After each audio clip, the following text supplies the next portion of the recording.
गांधी जो बिहार में जो भी स्टेटमेंट दे रहे हैं, बिहार को सिर्फ और सिर्फ मजदूर का स्टेट बनाना चाह रहे हैं। और दूसरी बात कि बिहार में दोबारा वो जंगल राज लाना चाह रहे हैं, क्योंकि जो 20 साल पहले का बिहार था उसमें आरजेडी बिहार की मतलब जो बिहार की रूलिंग पार्टी थी वो कांग्रेस की बी टीम हुआ करती थी। तो जाहिर सा बात है कि बिहार में जो भी हुआ उसमें कांग्रेस का हाथ था, जंगल राज बनाने में कांग्रेस का हाथ था। और ये लोग जो जिस 90% की बात कर रहे हैं ना, सबसे ज्यादा शोषण इसका कांग्रेसों ने किया है, सबसे ज्यादा सपा आरजेडी टाइप के लोगों ने किया है। एक बात बताइए, स्कूल की व्यवस्था अच्छी होगी, सबसे ज्यादा कौन पढ़ने जाएगा? वहाँ के कमजोर वर्ग उससे लाभान्वित होंगे। दूसरी बात, स्वास्थ्य व्यवस्था अच्छी होगी तो अस्पताल में कौन जाता है? पैसे वाले तो प्राइवेट अस्पताल में भी जा रहे हैं, सरकारी अस्पताल में कौन जाता है? आम लोग जाते हैं। आम लोग में मोस्टली दलित वर्ग के लोग होते हैं, उनके साथ गलत हो रहा है ना, गलत हुआ था ना। उस टाइम पे अस्पताल में व्यवस्था नहीं हुआ करती थी, शिक्षा व्यवस्था नहीं थी, बिहार में सड़कें नहीं हुआ करती थी, बिहार में आम लोगों को उठा के मार दिया जाता था। अगर आपने कोई गाड़ी खरीदी तो सामने आपके घर पे गुंडा पहुंच जाता था कि पैसे वसूली दो, नहीं तो तुम्हारे बच्चे उठा लिए जाएंगे। किस पे अत्याचार हो रहा था? अभी झारखंड की एक घटना है, ज्यादा दिन पहले की नहीं है, 2-3 दिन पहले की है, सर्च करके देखिएगा। एक आदिवासी महिला के साथ दुष्कर्म करने का प्रयास किया गया, मॉब लिंचिंग में एक विशेष समुदाय का आदमी मारा गया। आपको पता है उसको मतलब झारखंड के मेन ऑफिशियल उससे शहीद का दर्जा दिया गया, उसको मुआवजा दिया गया, उसके घर वाले को नौकरी दी गई। अरे किसको शहीद का दर्जा दे रहे? जो आम दलित महिला के साथ बलात्कार कर रहा था। झारखंड में सरकार किसकी है? महागठबंधन की है। आप कौन से 90% के हक की बात कर रहे हैं? आप तो उनकी महिलाओं को खुलेआम परोस रहे हैं। वो कह रहे हैं ना कि 90% को दबाया कर रखे जा रहा है, कुचला रखा जा रहा है। जो सरकार है इस समय बिहार में बनी हुई है, ये दलित विरोधी सरकार है। सुनिए, ये दलित विरोधी है। झारखंड में सरकार किसकी है बताइए ना? जेएमएम की है। कर्नाटका में सरकार किसकी है? हिमाचल में किसकी सरकार है? इन जगहों पर आप क्यों दबा के रख रहे हैं? बताइए ना, इन लोगों के साथ आप गलत क्यों करवा रहे हैं? झारखंड में आदिवासी दलित महिला के आदिवासी नहीं थी, दलित नहीं थी, आप उनके साथ गलत करवा रहे थे ना।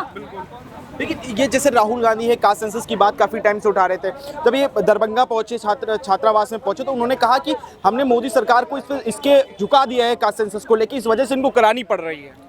ये बिहार में विकास की बात कर नहीं सकते हैं, विकास का इनके पास मुद्दा नहीं है, इनके पास सुरक्षा का मुद्दा नहीं है, शिक्षा का मुद्दा नहीं है, और कास्ट का मुद्दा बिहार हवा में उड़ाने वाला है। बिहार में इनके कास्ट के मुद्दे से कोई फर्क नहीं पड़ेगा, क्योंकि बिहार ने जंगल राज देखा है। बिहार ने देखा किस तरीके से 2 जाति को खड़ा करके लड़वा के विशेष समुदाय को फायदा पहुंचाया जाता था। विशेष समुदाय के गुंडे मवाली खुलेआम आके पैसे की वसूली किया करते थे, खुलेआम दलितों को मारा जाता था।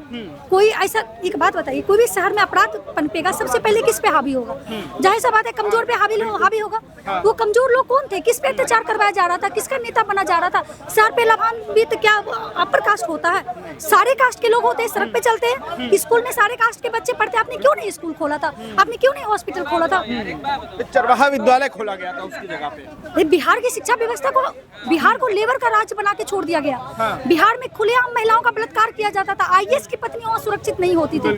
ये हाल था बिहार में। बताए तो आप एक बाइक आप खरीद के लाते ना, सामने आपके घर पे गुंडा आता, कट्टा रखता, बोलता कि 50,000 दे जाना। लेकिन तेजस्वी यादव आज ये कह रहे हैं कि भाई नीतीश सरकार में जंगल राज हो चुका है। तेजस्वी यादव कौन है? उनका परिचय जानिए।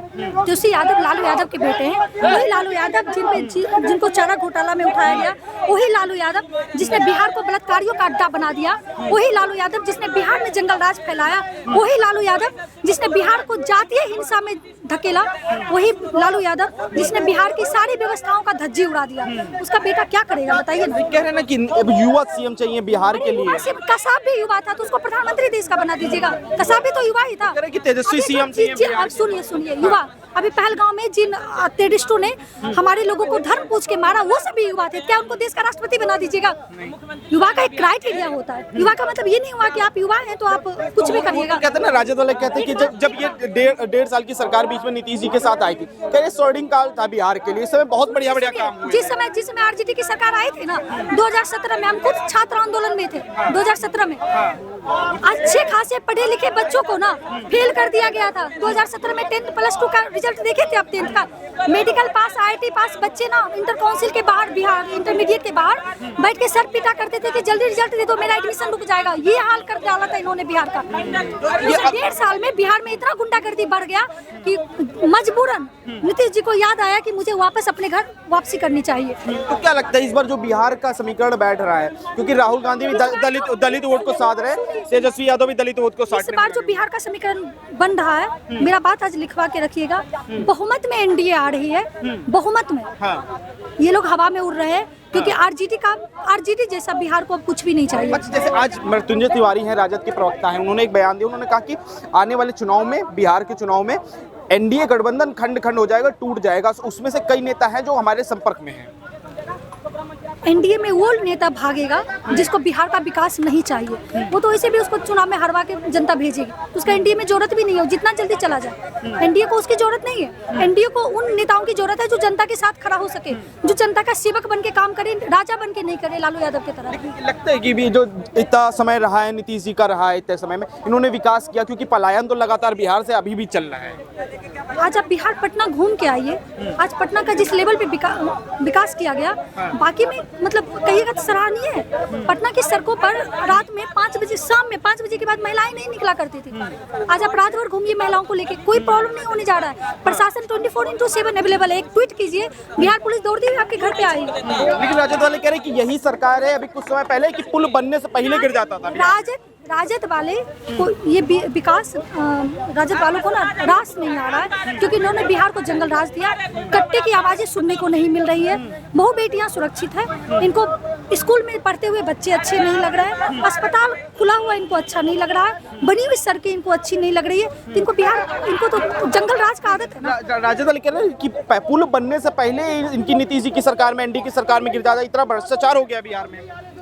ये व्यंग बिल्कुल उसी व्यंग के जैसा है कि बिहार में जो है ना, पुल बनने के बारे में बात ही नहीं होती थी। हाँ। जिस समय बिहार डूब रहा होता था ना, तो बिहार के सीएम हाउस में नर्तकी बुला के, टॉप मोस्ट देश की नर्तकी बुला के डांस करवाया जाता था। बिहार सोचिए, ये लोग जाति की बात कर रहे हैं, हर जाति का आदमी डूब रहा होगा बाढ़ में। उस समय बिहार के मुख्यमंत्री और उनके जो साले थे साधु यादव, ये लोग बैठ के डांस देखा करते थे। अब बिहार बाढ़ में डूब रहा होता था, ये दौर था बिहार का। लास्ट सवाल मेरा है, कास्ट सेंसस जो राहुल गांधी बात कर रहे हैं, और मोदी जी ने भी हामी भर दी कि भाई कास्ट सेंसस हम करवाएंगे, तो क्या लगता है कि बिहार चुनाव में इससे कुछ इम्पैक्ट पड़ने वाला है कास्ट सेंसस से? बिहार में जाति जनगणना से कोई फर्क नहीं पड़ेगा, क्योंकि बिहार के आज किसी भी जाति के युवा से बात कीजिएगा तो 90% युवा जाति से उठ के बात करेगा, विकास की बात करेगा। इसीलिए मैं दावे के साथ कह सकती हूँ कि बिहार में एनडीए बहुमत में आ रही है। इन लोगों की खोखले जो बयानबाजी है, हवा में उड़ने वाली है। जो राहुल गांधी कह रहे हैं कि 50% की जो कैप है रिजर्वेशन में, उसको हटाने की बात कर रहे हैं, सही है गलत है? देखो, सबसे पहले राहुल गांधी जी ने जो कांग्रेस पार्टी में कैप लगा के रखा है ना, वो खत्म कर देना चाहिए। कि हमारी सोनिया आंटी, इंदिरा गांधी जी, राजीव गांधी जी, संजय गांधी जी, राहुल गांधी जी, प्रियंका गांधी जी, ये जो गांधीवाद का जो कैप लगा रखा है ना, सबसे पहले उसको खत्म कर दें, उसके बाद भारत के कैप की बात करें। पहले इनको अपने पार्टी के अंदर कैप खत्म करना चाहिए। जो ये लेगेसी लेके आया ना, सोने का चम्मच, वो सोने का चम्मच फेंके, ग्राउंड पे आए, तब इनको पता चलेगा कि भैया ये कुछ भी मुंह से बोलने से काम नहीं होता। देश को चलने के लिए एक प्रॉपर सिस्टम चाहिए होता है, और वो सिस्टम में अगर आप कैप लगा दोगे तो ये चाहते ही हैं हमारा भारत पाकिस्तान हो जाए, ये चाहते हैं हमारा भारत श्रीलंका और बांग्लादेश जैसा हो जाए। इस वजह से ऐसी बातें करते हैं ताकि हिंदू जातियों में बटा रहे, मुसलमान यूनाइट हो जाए, हमारे भारत पे कब्जा कर ले। और फिर ये कह रहे हैं ना कि 10% जो लोग हैं उन्होंने पूरे सभी संसाधनों पे कब्जा करके रखा है, 90% वाले लोगों को मजदूर बना के रखा है भारत। अब ये इनको सोचना चाहिए ना सर, जो 90% की ये बात कर रहे हैं, इतने सालों से 70 साल से वो 90% वाले रिजर्वेशन लेते चले आ रहे हैं। 10% वालों ने कभी अपने रिजर्वेशन की बात तक नहीं करी होगी। उसके बावजूद अगर 10% वाले राज कर रहे हैं और 90% वाले मजदूरी कर रहे हैं, तो उसमें वो खोट 10% वाले में नहीं है, 90% वाले में है कि रिजर्वेशन के बावजूद इनकी ऐसी हैसियत बनी हुई है अभी तक कि इनको आज भी अपने हक के लिए लड़ना पड़ रहा है। बिहार चुनाव नजदीक है, कास्ट सेंसस की बात होनी जरूरी है, क्योंकि वहां पे जाति पर वोट पड़ता है। तो क्या लगता है कि कास्ट सेंसस है, इससे जाति, वहां पे जो इलेक्शन होने वाले उससे इम्पैक्ट पड़ेगा? सर, इम्पैक्ट नहीं पड़ेगा। कास्ट सेंसस का विरोध भाजपा ने कब किया था, कोई आके मुझे बताए ना, कब किया था? मोदी जी ने कब बोला कास्ट सेंसस नहीं होना चाहिए? मैंने तो नहीं सुना। मैंने तो 3-4 महीने पुराना मोहन भागवत जी का भी बयान सुना है कि कास्ट सेंसस होना चाहिए। अरे कास्ट सेंसस होगा, वो तो अच्छे के लिए हो रहा है ना। इनकी तरह थोड़ी है कि भैया जिसकी जितनी आबादी उसका उतना हक। ऐसा तो बीजेपी ने बोला नहीं। कास्ट सेंसस होगा तो उससे पता चलेगा कि भैया ये इतनी आबादी है जो आर्थिक रूप से कमजोर है, इतनी आबादी है जो आर्थिक रूप से मजबूत है। उस हिसाब से फिर जो भी इनकी पॉलिसी है वो बनाई जाएगी, ताकि जो पिछड़ी आबादी है उसको उठाया जा सके, जो निचले तबके के लोग हैं उनको द्रौपदी मुर्मू जैसा चीज बनाया जा सके। इस वजह से कास्ट सेंसस करवाया जा रहा है। प्राइवेट इंस्टीट्यूशन में रिजर्वेशन लागू करने की बात कर रहे हैं राहुल गांधी कि हमारी अगर सरकार बनती है बिहार में तो हम प्राइवेट इंस्टीट्यूशन में रिजर्वेशन लेके आएंगे। तो इनको बोल दो राहुल गांधी को और सोनिया आंटी को कि नेशनल हेराल्ड में करवा दे ये जो भी इनका रिजर्वेशन नेशनल हेराल्ड में करवा दे। भारत में तो मैं चाहूंगा भैया मोस्ट ऑफ द जो चीजें है उसको प्राइवेटाइज कर दिया जाए, ताकि ये जो कुछ लोग हैं ना कि भैया किसी ना किसी तरीके से घूस दे के सरकारी नौकरी ले ली, जिंदगी भर ऐशो आराम किया, उसके बाद पेंशन कमाई, वो सारी चीजें बंद हो जानी चाहिए। जिसकी जितनी वो होगी, जिसके पास जितना पावर होगा, जिसके पास जितना ज्ञान होगा, उस हिसाब से वो कमाएगा, जिसके पास जितनी कैपेबिलिटी होगी उस हिसाब से कमाएगा। हर चीज जो पैरामीटर होनी चाहिए भैया वो अंक के आंकड़े के आधार पे मापी जानी चाहिए। क्या नाम हुआ सर? नरेश वर्मा। नरेश जी, क्या कहेंगे जो राहुल गांधी कह रहे हैं कि जो 50% की कैप है रिजर्वेशन की, उसको अब लांघने का समय आ गया, उसको पार करने का समय आ गया? सिंपल बात है, वीडियो को काटना मत, बिल्कुल सच बोलूंगा। रिजर्वेशन है किस लिए? जो निचला तबका है, जिनको दबाया गया है, उन्हीं के लिए तो है।